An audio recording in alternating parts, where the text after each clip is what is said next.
واقعہ سنا کرتے کراچی میں ایک بندے نے اپنی بیوی کو طلاق دے دی. جب طلاق دے بیٹھا پتہ چلا کوٹھی اور فیکٹری بیوی کے نام. بڑا پریشان ہوا, کہتا ہے غلطی ہو گئی. اب کوئی صلح کی گنجائش, مولویوں سے پوچھا, اس نے کہا ابا حلالہ ہوگا. اس نے کہا حلالہ کیا ہوتا ہے؟ اس نے کہا بیوی سے کہ میں پوچھنے گیا ہوں مسئلہ, انہوں نے کہا ہے صلح آپ کی ہو سکتی ہے لیکن حلالہ ہوگا. اس نے کہا حلالہ کیا ہوتا ہے؟ اس نے کہا تیرا نکاح ہوگا کسی اور سے, پھر وہ تجھے طلاق دے گا, پھر میرے ساتھ تیرا نکاح ہوگا. اس نے کہا طلاق تو نے دی یا میں نے؟ اس نے کہا وہ تو نے میں نے دی. تو اس نے کہا حلالہ میرا ہوگا؟ اس نے کہا تیرا ہوگا. اس نے کہا یہ عجیب شریعت ہے کہ گناہ کوئی کرے سزا کوئی بھگتے, لیکن چلو شریعت ہمارا مذہب جو کہتا ہے. اس نے کہا پھر اگر پڑھانا ہی نہ ہے تو کسی شریف بندے سے پڑھانا. اس نے کہا ٹھیک ہے, یہ ہمارا جو فیکٹری کا چوکیدار ہے نا کوٹھی کا, کسی سے پڑھا دیتے ہیں. اس کو بلایا, اس کو کہا آپ سے نکاح پڑھانا ہے ہم نے, تو بیوی میری کا نکاح تیرے ساتھ ہوگا, میری بیوی کا نکاح تیرے ساتھ ہوگا, میری بیوی کا نکاح تیرے ساتھ ہوگا, میری بیوی کا نکاح تیرے ساتھ ہوگا, میری بیوی کا نکاح تیرے ساتھ ہوگا. شرم سے ڈوب جاؤ. یہ کارڈ آتا ہے نا, میری بیٹی کا نکاح ہے, میری بھتیجی کا نکاح ہے, میری بھانجی کا نکاح ہے, میری ہمشیرے کا نکاح ہے. کبھی کسی کو کارڈ آیا ہے میری بیوی کی شادی ہے, میری بیوی کا نکاح ہے, تشریف لے آؤ, بڑے خوشی کا مقام ہے, میری بیوی کی شادی ہو رہی ہے. اس نے کہا پھر تو نے طلاق دے دی. اس نے کہا ٹھیک ہے. اس کے ساتھ نکاح کیا. نکاح کرنے کے بعد اس نے کہا میں 3 دن مری چلا جاتا ہوں, تو یہاں رہ گھر میں, 3 دن کے بعد میں آ جاؤں. وہ چلا گیا. وہ بیوی اور وہ بندہ آپس میں راضی ہو. اس نے کہا تو نے طلاق نہیں دی. اس نے کہا میں نہیں دوں گا. اس نے کہا تو پکی؟ اس نے کہا میں پکی. اس نے کہا میں بھی پکا. وہ واپس آیا 3 دن کے بعد مری میں سیر کر کے, دروازہ کھٹکھٹایا. اس نے دروازہ جا کے چودھری نے کھولا, جو نیا بنا تھا چودھری. اس نے کہا ہاں جی کون؟ اس نے کہا میں کون, میں مالک ہوں. کون ہوں؟ چودھری صاحب آیا. اس نے کہا آؤ بیٹھیں بیٹھک میں. جب بیٹھک میں بٹھایا, اس نے کہا کیا کہہ رہا ہے تو, جلدی کر. اس نے کہا کیا کروں؟ اس نے کہا طلاق دے. اس نے کہا کس کو؟ اس نے کہا میری بیوی کو. اس نے کہا حضرت چودھری صاحب تیری بیوی کو طلاق میں دوں؟ یہ کیسے ہو سکتا ہے؟ بیوی آپ کی ہے, طلاق میں دوں؟ اس نے کہا نہیں جو تیری ہے. اس نے کہا وہ اگر میری ہے تو میں کیوں دوں؟ اگر تیری ہے میں دے نہیں سکتا, میری ہے تو لے نہیں. اس نے کہا پھر میرے لیے. اس نے کہا نہیں نہ تیری نہ میری, فی الحال جو تیری ہے. اس نے کہا وہ پکی میری ہے. اس نے کہا میرے لیے حکم وَمَن يُشَاقِقِ الرَّسُولَ وَمَن يُشَاقِقِ الرَّسُولَ مِن بَعْدِ مَا تَبَيَّنَ لَهُ الْهُدَىٰ وَيَتَّبِعْ غَيْرَ سَبِيلِ الْمُؤْمِنِينَ نُوَلِّهِ, وہ جا رہا ہے, نُوَلِّهِ مَا تَوَلَّىٰ, نُوَلِّهِ مَا تَوَلَّىٰ. بیوی گئی, عزت گئی, غیرت گئی.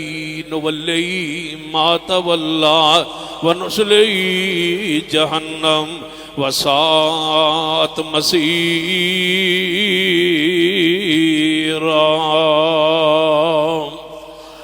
سن لیجئے ہمارا پیغام, سنیے, خالص اتباع کیجئے پیارے حبیب جناب محمد صلی اللہ علیہ وسلم کی اتباع ایسے کیجئے. نبی علیہ السلام مشکل وقت کیوں نہ ہو, کتنا ہی مشکل وقت کیوں نہ آ جائے, ہر حال میں حدیث پہ عمل کریں, ہر حال میں سنت پہ عمل کریں. سلام ہے ان آل الحدیث آل السنہ کے لوگوں کے لیے جو ہر حال میں پیغمبر علیہ السلام کی اطاعت کرنے. خوشخبری سن لیجئے, المعجم الکبیر للطبرانی کے اندر حدیث پاک نبی علیہ السلام نے فرمایا میرے صحابہ ایک مشکل وقت آئے گا, اتنا مشکل وقت ہوئے گا میری حدیث پہ عمل کرنا, میری سنت پہ عمل کرنا اتنا مشکل ہو جائے گا جس طرح ہاتھ پہ آگ کا انگارہ رکھنا مشکل ہوتا ہے, بندہ برداشت نہیں کر سکتا, اس طرح میری حدیث سنت پر عمل مشکل ہو جائے گا. پھر فرمایا محبوب علیہ السلام نے جو اس مشکل وقت میں میری سنت پہ عمل کرے اللہ اس کو 50 صحابہ کے برابر ثواب عطا کرے گا. مشکل وقت میں برادری ایک طرف ہے, قوم ایک طرف ہے, علاقہ ایک طرف ہے, بندہ مشکل میں حدیث پر سنت پر عمل کرے اللہ 50 صحابہ کرام کے برابر ثواب عطا کرے گا. اور جانتے ہو ایک صحابی کے اجر عمل کا ثواب پیغمبر علیہ السلام کی وہ حدیث ہے صحیح البخاری، اگر تم اود پہاڑ کے برابر سونا خرچ کرو اور میرا صحابی ایک مٹھ جو کی خرچ کرے تم ان کے ثواب کو نہیں پہنچ سکتے۔ پھر میں کہتا ہوں ہر اس شخص کو جو اصحاب رسول کے خلاف زبان دراز کرتا ہے، صحابی صحابی ہوتا ہے، صحابیت کا درجہ اتنا بلند ہوتا ہے۔ کسی محدث سے پوچھا گیا تھا کہ صحابی کا درجہ اور مقام کیا ہے؟ فرمایا غیر صحابی کی زندگی کے سارے اعمال اکٹھے ہو جائیں تو صحابی کے گھوڑے کے ناک کے نتنے میں جو مٹی گرد و غبار اللہ کی راہ میں نگلتے ہوئے لگتا ہے، عام بندے کی زندگی کے اعمال اس کے برابر بھی نہیں ہو سکتے۔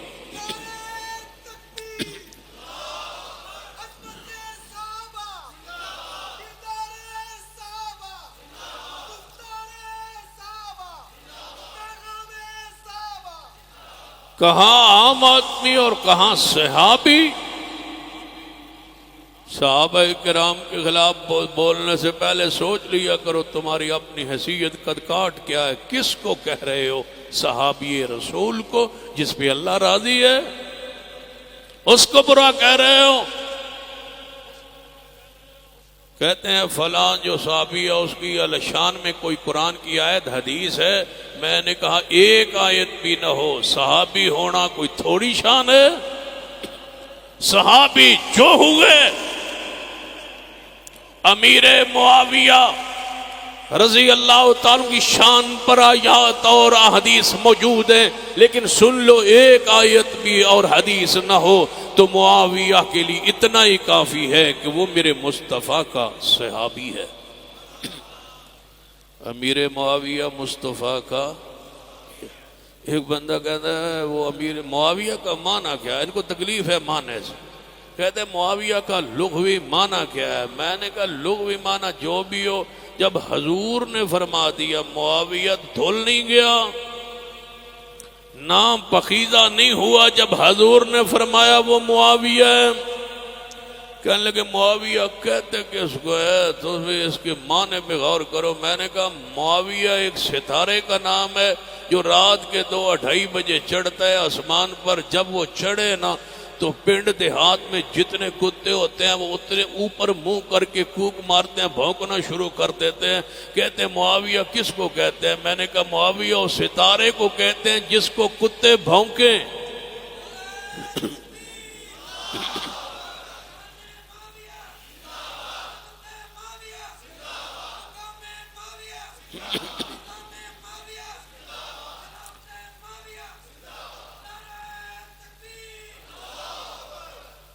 سن لو جو معاویہ کا نہیں وہ ہمارا نہیں۔ جو معاویہ ابو سفیان کا دشمن ہے وہ آل الحدیث کا دشمن ہے۔ آل الحدیث وہ ہو ہی نہیں سکتا جو معاویہ اور ابو سفیان خاندان بنو امیہ سے محبت نہ کرے، رسول اللہ کا خون سے محبت نہ کرے۔ سن لو پوری ذمہ داری سے کہہ رہا ہوں، امیر معاویہ کا 5ویں پشت پر اور نبی پاک کا 5ویں پشت پر خون ایک ہے۔ جو معاویہ کو گالیاں دیتا ہے وہ میرے نبی کی خون کو گالیاں دیتا ہے۔ معاویہ ہمارا ایمان ہے۔ کیا خیال ہے؟ میرے اور آپ کے محبوب جناب محمد صلی اللہ علیہ وسلم مشکل وقت میں جو حدیث پہ عمل کرے، ہم میں جنہوں نے مشکل اوقات میں اس بزرگ کو بھی جانتا ہوں جس کا افغانستان میں ہاتھ کاٹ دیا گیا رفع الیدین کی وجہ سے۔ جب میری اس سے ملاقات ہوئی نا تو وہ کہتا ہے اگر میں رفع الیدین نہ کروں، مسئلہ پوچھ رہا ہے مجھ سے، مجھے نہیں پتا تھا کہ ہاتھ اس کے شل ہیں اور کٹے ہوئے ہیں، ایک ہاتھ کچھ کٹا ہوا تھا باقی شل تھے۔ تو کہتا ہے جی میرے ہاتھ بیمار ہیں، شل ہیں، اوپر نہیں ہوتے، تو جب رفع الیدین کا وقت آتا ہے نا تو میرے ہاتھ اوپر نہیں ہوتے، تو میری نماز ہو جاتی۔ تو میں نے کہا آپ کے ہاتھوں کو ہوا کیا ہے؟ کہتا ہے میں افغان کی قید میں رہا، انہوں نے رفع الیدین کی وجہ سے مار مار کے میرے ہاتھوں کی قوت ختم کر دی، اب اوپر نہیں ہوتے۔